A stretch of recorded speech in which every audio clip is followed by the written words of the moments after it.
Hi, it's Dre Griggs with Obsidian Wisdom. Today we discuss 8 proven strategies to avoid RMD tax traps in retirement. We're going to go over 8 strategies today that you can use to make sure that you don't fall into this RMD tax trap. Because it's not just whether I'm paying more in taxes, this could impact my Social Security. This could impact how much my fees are when it comes to my Medicare. When you're really looking at the income that you have, RMDs is something that if we don't pay attention to, it really can make retirement harder than it has to be. When it comes to retirement, we know that the most important thing we're trying to figure out is the income that we're going to receive in retirement. We have a lifestyle that we want to maintain, but we don't want to pay too much in taxes. Unfortunately, taxes is one of those things that we don't think about enough when it comes to our retirement income. Your required minimum distributions is what Uncle Sam requires from your pre-tax, your untaxed income that you've been building over your life.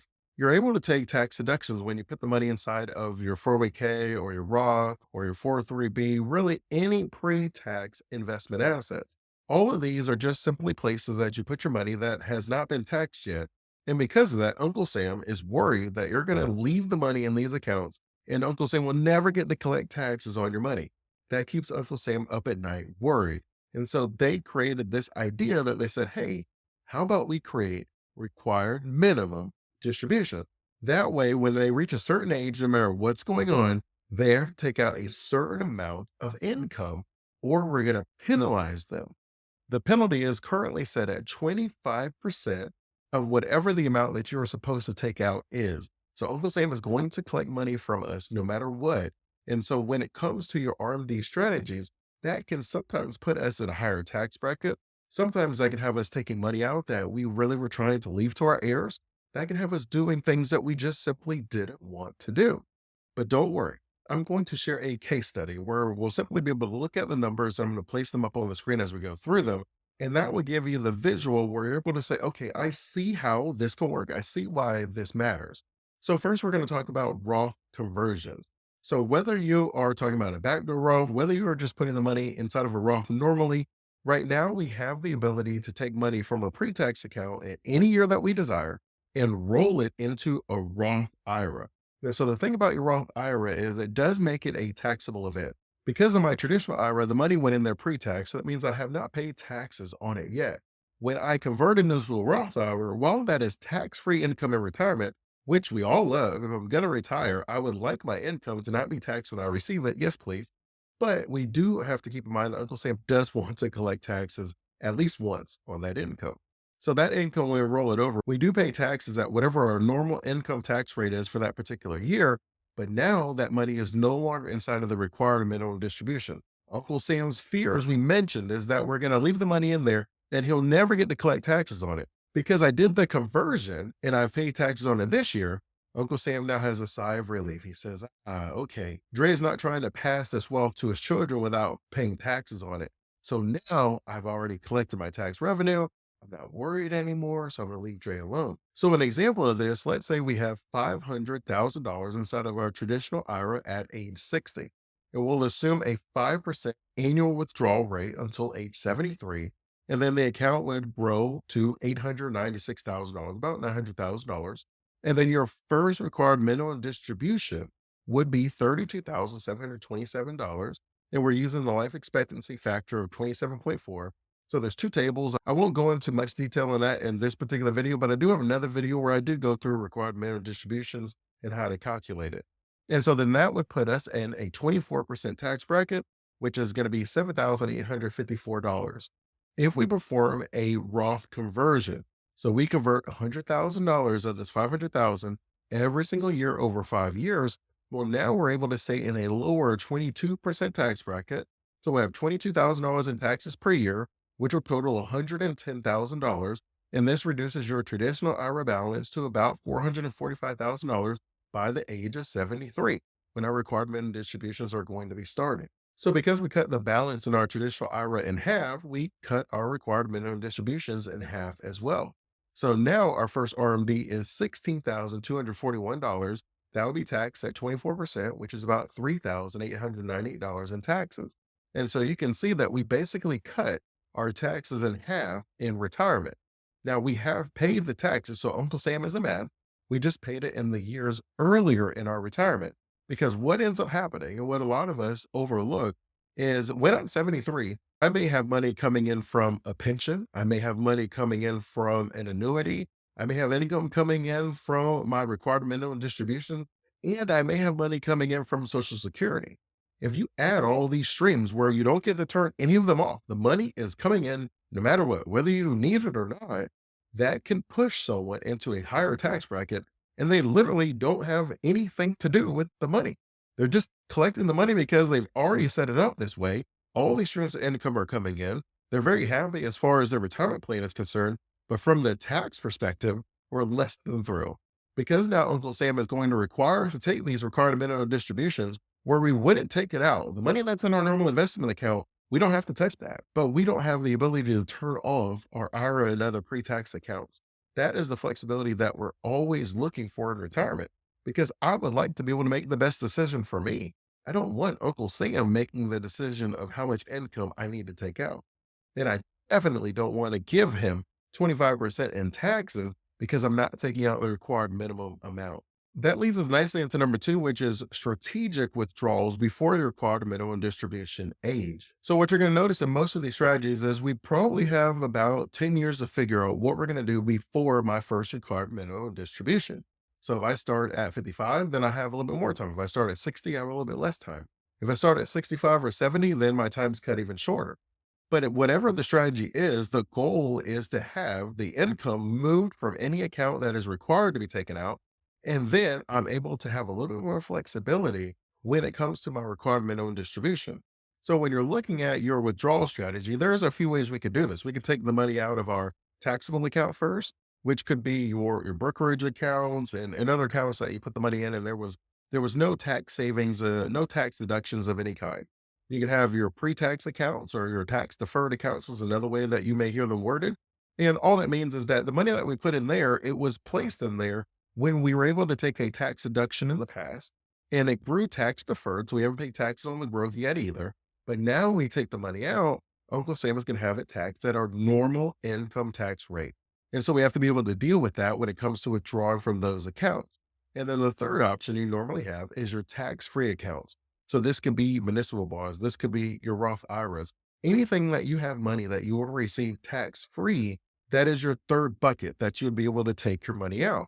So when you're trying to figure out how do I make sure I have smaller required minimum distributions so that it doesn't mess up my Medicare premiums or it doesn't mess up my Social Security benefits, then it may make sense for us to instead of taking a portion out of each of those accounts, the three versions where we said we have our tax accounts or tax deferred accounts and our tax free accounts, maybe at the beginning, I take all of my withdrawals out of my tax deferred accounts.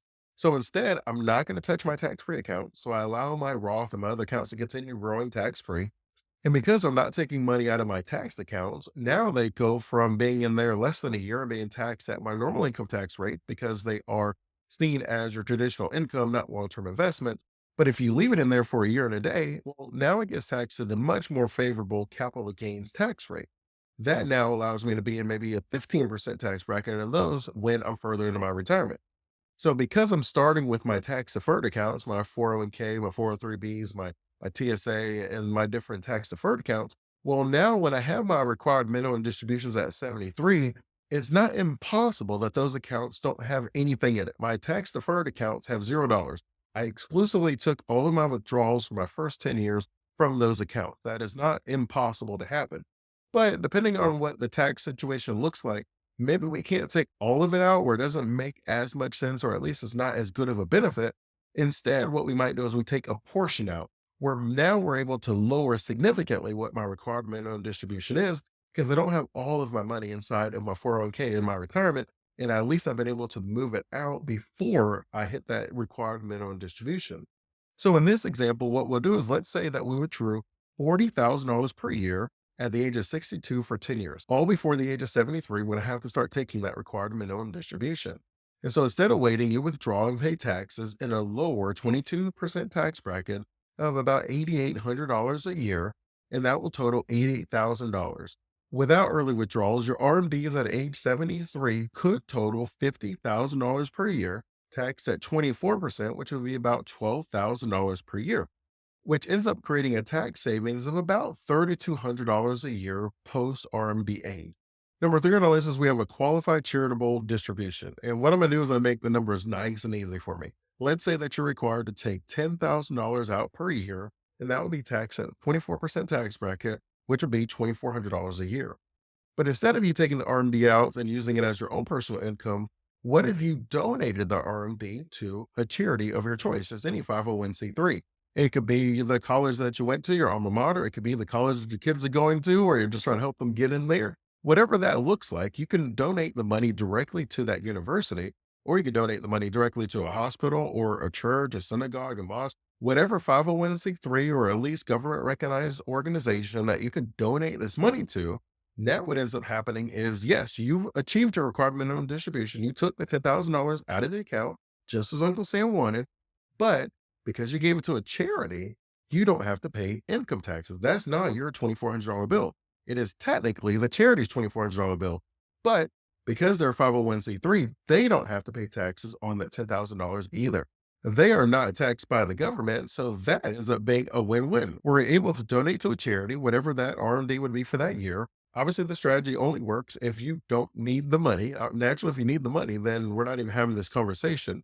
But if you're simply being required by Uncle Sam to take the money out and you weren't going to use it and you had no desire to, well, instead of paying the 25% tax on what should have been taken out, what if we just gave it to a charity? Some cause that we believed in, some cause we wanted to support. And that way we've set up a win-win scenario where the organization that we love and support is benefiting, and we're benefiting because we don't have to pay taxes on that as well. Number four on our list is delaying Social Security. So we talked a little bit about this earlier, this idea that once I turn on these income streams, whether it is my pension, Social Security, or an annuity of some kind, and they pay me income the rest of my life, once we stack on top of that your RMD, that easily could push someone into a higher tax bracket. So basically, what we're saying here is, what if I'm able to delay my Social Security?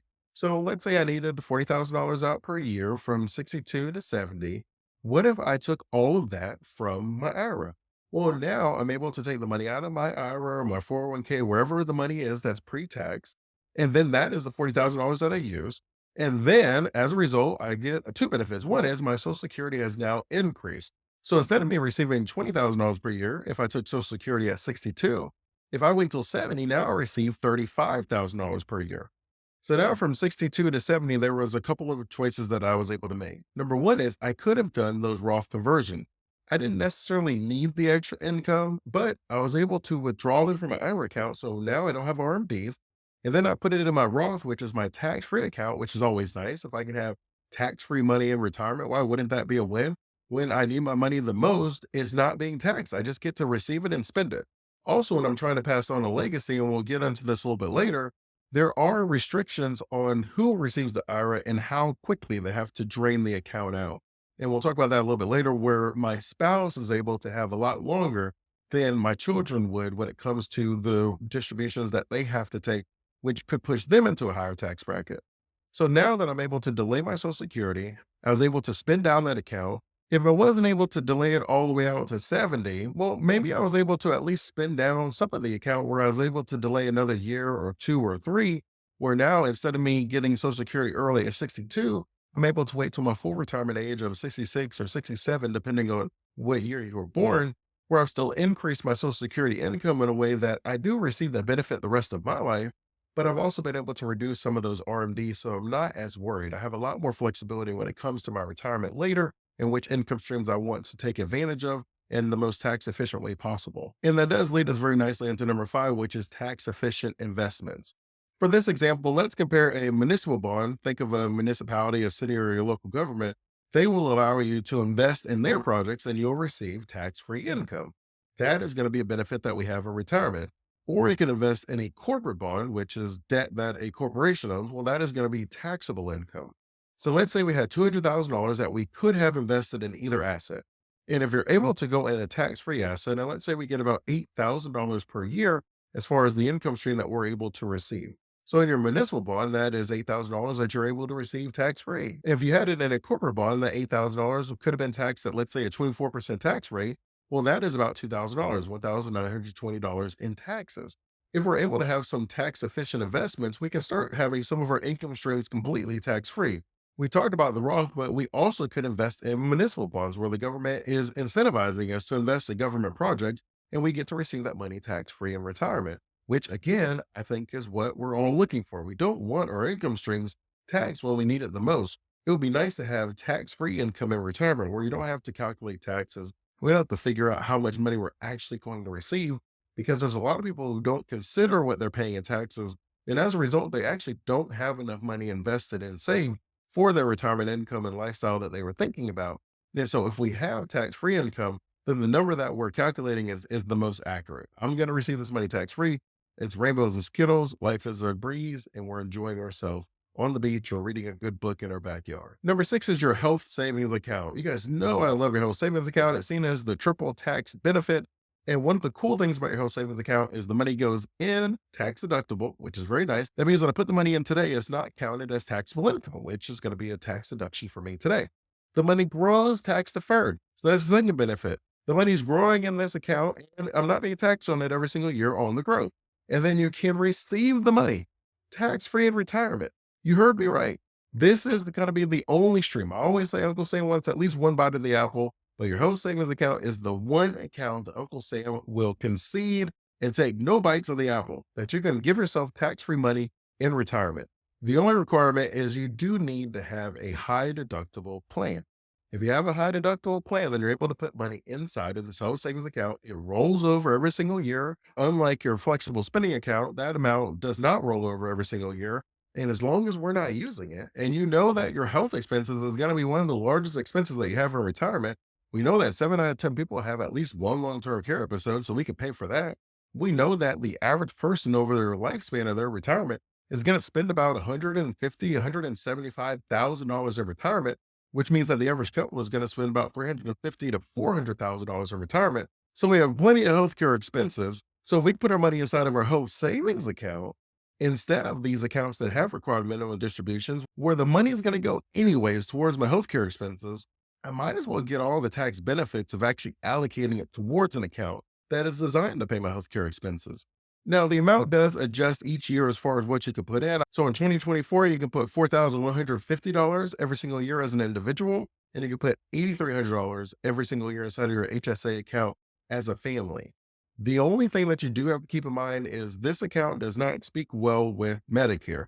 So once you activate your Medicare, you can no longer contribute to your HSA account.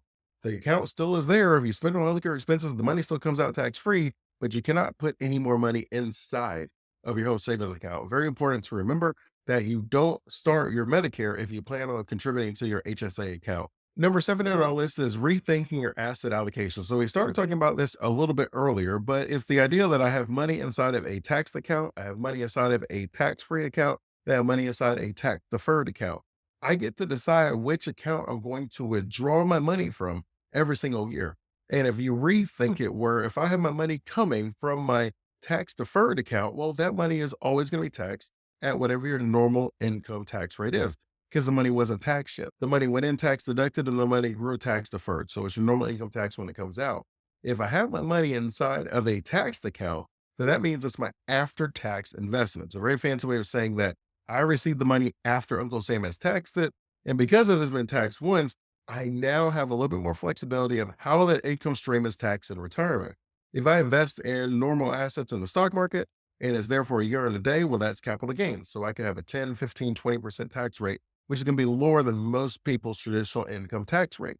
If I invest in real estate or a business, again, I have very favorable tax rates when I invest in real estate or the business because Uncle Sam wants us to build houses for people. Uncle Sam wants everyone to have a house, no one to be living under a bridge. So Uncle Sam is going to give us tax incentives to provide housing for people. The same as with a business. Uncle Sam wants people to have jobs. Uncle Sam wants people to have amazing products. So Uncle Sam, again, is going to give us much more favorable tax incentives when we're having money that's coming from a business or real estate. If you change where your income stream is coming from, it then takes us from having these RMDs that are taxed at my normal income tax rates to where I have capital gains and nice favorable tax deductions when it comes to real estate or a business. When you really peel the onion back and you start looking at the Jobs Act and you even take a look at some of Trump's most recent proposals when he's going to come back into office, they don't incentivize the working class as much. They're really focusing on businesses because the idea is that businesses are going to generate the jobs, they're going to do all these other things. But for example, in the Jobs Act, you aren't able to take deductions for your financial planning fees anymore, or your accountant fees and things like that. If you have a job and you have to take a business trip that isn't reimbursed from your company, that was removed from the last Jobs Act, where you're no longer allowed to take deductions that the company did not pay you back for. But if you're an entrepreneur who's traveling and that is your business expense, you are still able to take that deduction as an expense for your business. Where you can already see that there are these different rules where our personal income is taxed different and treated differently than our business income. And if you are in a position to rethink your asset allocations, whether Trump or Harris was elected, we both know where the tax benefits would be. So Trump is very clear, right? Real estate and small businesses. If Harris would have been elected, we know it would have been green and clean energy. And so we already seen that Trump is planning on eliminating the electric car tax credit. And we've seen where we have the solar panel tax credits, where we know that if someone is focusing on clean energy, what they're going to give us. And we know if someone's focusing on real estate, what they're going to give us. And so it's really up to you to decide where you want to generate your income from. And then based on that allocation, we know that we can receive much more favorable tax rate based on what the government is already incentivizing people to do. And if you're someone who's not sure that you want to start a business just to receive some tax benefits, you can invest in companies that already exist and have a qualified dividend. And what you'll see is, let's say, for example, we have $200,000 invested in dividend stock yielding a 3% return. If we have a taxable income, that'll be about $6,000 per year. That'll be taxed at 15%, which will be $900. If you take that same $6,000 out of your IRA account, that's going to be taxed at traditional normal income tax rate. And if your income tax rate was 24%, that would be $1,440. And what you'll see is that'll give you almost a $600 per year savings, which would be about $6,000 over a span of 10 years. And our eighth and final way to reduce the RMD traps is to have a plan for our inherited accounts. And when it comes to passing wealth on, if your money is inside of a pre-tax account, an account that has required minimum distributions attached to it, if we pass it to our spouse, they have a lot of flexibility and a lot of options. But the long story short, they have fewer limits and more options available when it comes to how do I take the inherited money with the fewest amount of taxes paid as possible. Uncle Sam doesn't like the stretch IRA, which we could pass the IRA on to a younger kid. And then based on their life expectancy, it could really stretch out what the payments would be each month. And Uncle Sam would be getting baby little tax payments each year. Uncle Sam was like, I'm not waiting that long. So inside of the Secure Act, Uncle Sam changes it to where if you're not a spouse, you need to take all of the money out of someone's pre-tax account within 10 years of inheriting it. So there's $500,000 in the account, and depending on what your kid's tax rate is, let's say your kid is maybe at the 35% tax rate, then they would be paying taxes of $175,000 on that $500,000 that they receive. Which you and I would say, I don't really like the idea and the sound of that, which obviously is very fair and very true. If you inherit the account and you're not the spouse, it's possible that those 10 years may push you into a higher tax bracket, because it's going to be $50,000 every single year if you took the same amount every 10 years. But if you missed the first year or you had to double up or something like that, it definitely could push you into a higher tax bracket. And you may not necessarily need all of that income, but you only have 10 years. So you have to take it out. So instead, what you could do is you could remove the money from an RMD required account. You could do a Roth conversion, for example, and then you will pay the taxes. And let's say your tax rate is at 24%. Now the money is inside of your Roth account. Then when you pass it on, there's no RMDs for your child. They don't have to take all the money out within 10 years. They have a lot more flexibility where you're not going to necessarily push them into a higher tax bracket, where Uncle Sam is going to receive more than what he should receive, which in my opinion is the minimum amount possible. But if you're able to plan ahead, then you give yourself the flexibility and you give your heirs the flexibility to where they don't have to take all the money out within 10 years, where instead we take it out over our lifetime and we spread it on the years where we're able to pay a 24% tax. Well, that would be $120,000, which would be a $55,000 tax savings on that $500,000. Instead of our child having to do it within 10 years and it being $175,000, we did it and now we're only at $120,000, and now our kid doesn't have that tax bill. Now, granted, if you are worried about running out of money in retirement, then we're not really worried about the kids paying taxes, right? The kids paying taxes is the least of our concerns. But if you are comfortable in your retirement income and you're simply looking for a strategy to make sure that you give the most money that you can to your heirs and the least money towards Uncle Sam, then this would be one of those strategies that would make sense for you. Naturally, depending on the income tax bracket that your kids are in, it may not even be a conversation topic if your kids are in a very low tax bracket and the 10 years isn't going to push them into a higher tax bracket.